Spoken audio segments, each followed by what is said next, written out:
The Public Services Workers Union of the Trades Union Congress has called for urgent talks with the Ministry of Energy and Green Transition over the government's proposed merger of the Public Utilities Regulatory Commission and the Energy Commission. In a letter dated October 22, 2025, General Secretary Bernard Ejei said the request is driven by growing concerns from staff of both commissions regarding potential impact on employment and working conditions, emphasizing that the process must include thorough consultation with affected employees. The union warned that finalizing the merger without factoring in staff inputs could have major implications and stressed that early engagement will allow stakeholders to better understand the proposal and contribute to workable solutions.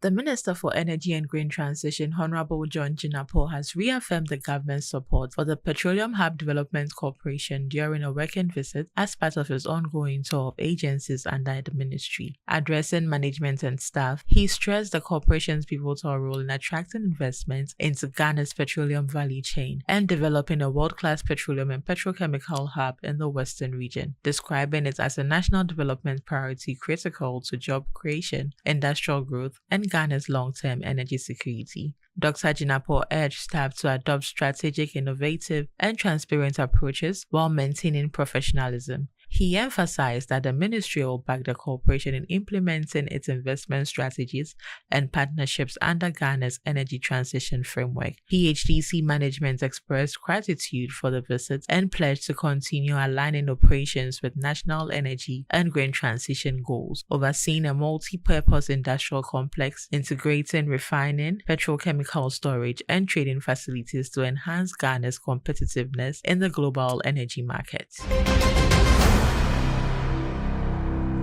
Africa will require an estimated $150 billion in investment to achieve universal electricity access by 2035, according to a new report by the International Energy Agency. The report, titled Financing Electricity Access in Africa, notes that about $15 billion in annual investment is needed to connect the 600 million people currently living without power. Nearly 45% of this financing must come from the private sector, underscoring the need for strong regulatory reforms and private-public collaborations to meet the target. The IEA also calls for integrating electrification into national planning and rural development strategies while scaling up decentralized energy solutions, as 80% of those without electricity reside in rural areas.